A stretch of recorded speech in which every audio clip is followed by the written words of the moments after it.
マリサ、ちょっと信じられない話があるんだけど。なんだ？不動産を3617万円も持ってる人が生活保護を受け続けてたのよ。3617万。それって詐欺じゃないか。しかも一人だけじゃないの。どういうことだ？今日は生活保護不正受給の闇を追うわ。2026年、埼玉市議会でこんな質問が飛び出した。不動産を持ちながら生活保護を受けている人が埼玉市に何人いると思う？それって合法なの？資産があれば原則受給できないはずよ。だが実態は全く違ったんだ。埼玉市の生活保護受給世帯は約11万5000世帯。11万5000世帯もいるのね。そのうち不動産を所有しているのが524世帯。524世帯、3% 以上が資産持ちなの？そして1世帯の不動産評価額の最高値が3617万円だったんだ。3617万円の不動産を持ってて、生活保護を受け取ってた？生活保護の受給条件の一つは資産がないことだ。これは明らかに問題だろう。なんでそんなことが通るの？申告制だからだ。自分で資産があると言わなければ、行政にはわからない。申告しなければバレなのね。しかも生活保護の審査員は人手不足だ。全世帯の資産を毎月調べる余裕はない。それが制度の穴ね。受給者1人に対してケースワーカー1人。埼玉市だけで11万5000世帯だ。物理的に全件調査は無理なんだ。行政の現場も大変なのね。ここから不正受給者、田中義雄、亀の話をしよう。どんな人物なの？60代、独身、10年前から生活保護を受け始めた。10年も受け続けてたの？月に約12万円の支給として、10年で1440万円を受け取った計算になる。1440万円。しかも1200万の土地を持ちながら。俺は体が悪くて働けないんだ。それで生活保護を申請した。なるほど。病気や障害があれば受給できるわね。だが田中には親から相続した土地があった。評価額で1200万円の土地が。1200万円の土地を申告せずに？親の土地はずっと昔からあって、売るつもりもないし、収入もないから問題ないと思ってた。故意じゃない可能性もあるの？故意かどうかに関わらず、申告義務を怠っていれば不正受給になるんだ。近所からはいつもお金なさそうと思われてた。でも土地は売りたくなかった。隣人には普通の生活保護受給者に見えてたのね。田中の場合は住民税の調査で発覚した土地の固定資産税の記録が残っていたんだ。調べればわかることだったのね。問題はここからだ。発覚した後の行政の対応を聞いてくれ。呼ばれて役所に行ったら今後は申告してくださいと言われた。それだけだった。それだけ？警察には告訴されなかった。受給も続いた。土地の価値分を返還するよう求められただけだ。なんで告訴しないの？市議会での追及でその理由が明らかになった。なんて答えたの？告訴には長期化、100万延長、繰り返しなどの要件を検討していると。条件が高すぎない？令和6年度の不正受給は273件、9626万円。だが告訴したのはたった1件だ。273件中1件。99% 以上が告訴されてないの。告訴基準を行政が独自に設けて、高いハードルを課しているのが問題だ。本来それは検察や裁判所が判断することでしょ？そうだ。市は司法の役割だという指摘に、明確に答えられなかった。逃げてる感じがするわね。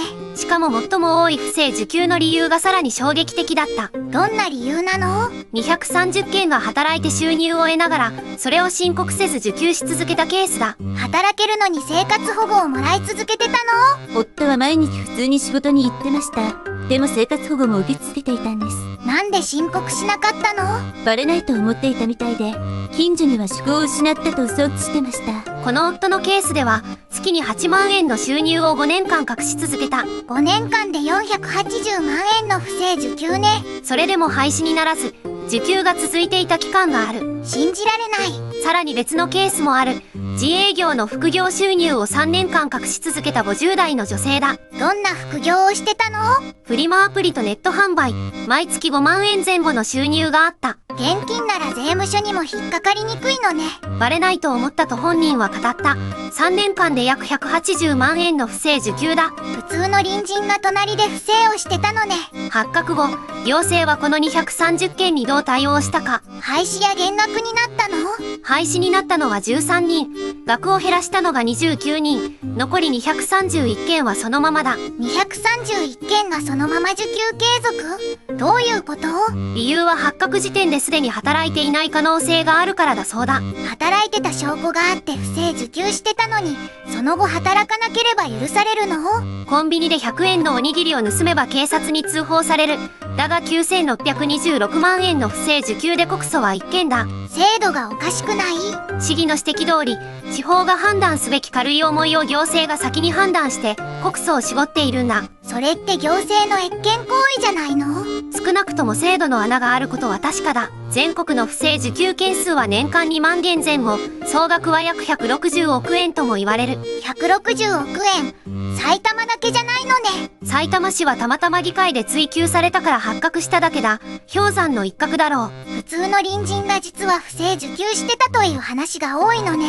見た目ではわからない。それが隣人の狂気のゆえんだ。怖いわ。今日のポイントをまとめよう。お願いします。一つ目、埼玉市で524世帯が不動産を所有しながら受給。最高3617万円。申告制だからバレにくい構造ね。二つ目、令和6年度の不正受給273件。9626万円に対して告訴はたった1件。99% 以上が告訴なしなのね。三つ目、働きながら受給した230件のうち、廃止になったのは13人だけ。制度に守られた不正受給者がいる実態ね。市議は最後にこう指摘した。100円でも盗んだら警察を呼べ。9000万盗んで告訴1件はおかしい。正論すぎて怖いわ。生活保護は本当に困っている人を助ける制度だ。それを守るためにこそ、不正に毅然と対処すべきだろう。制度を信頼できるものにするためにも必要ね。来年度は不正が発覚した場合、一定基準を超えたら全件告訴するよう求める声も上がっている。それは当たり前のことよね。本来助けるべき人たちがいる。そのためにこそ制度の穴を塞ぐことが大事だ。不正受給は本当に必要な人の分を奪っているのね。そうだ。9626万円は、1000人の本当に困った人を半年間支援できる額だ。それだけの金が不正に消えてたのね。自己申告に頼った制度設計そのものを見直す時期に来ているのかもしれない。マイナンバーや資産情報の連携が進めば変わりそうね。実際にデジタル庁では資産情報の一元管理が検討されている。だが個人情報保護との兼ね合いが課題だ。難しい問題ね。ただ一つ確かなことがある。現行制度はバレなければ得をする構造になってしまっているんだ。それが最大の問題ね。不正を防ぐことは本当に助けが必要な人を守ることと同じだ。矛盾しない。厳しくするのは意地悪じゃなくて弱者を守るためでもあるのね。そういうことだ。解決策として市議は3点を求めた。不正受給の全件警察通報、資産調査の強化、受給廃止基準の明確化。全部当たり前のことに聞こえるわ。当たり前が通っていないことが問題の本質なんだ。わかった。今回の話を教えてくれてありがとう。制度に詳しくない一般の人ほど、こういった実態を知ることが大切だ。知らないことが最大の損失よね。生活保護制度は社会の最後の砦だ。その砦が不正に食い荒らされないよう、私たちは注目し続けなければならない。チェックするのは政治家だけじゃなくて私たちの役目でもあるのね。そうだ。ご視聴ありがとうございました。チャンネル登録と高評価よろしくお願いします。次回も隣人の狂気をお届けするわ。お楽しみに。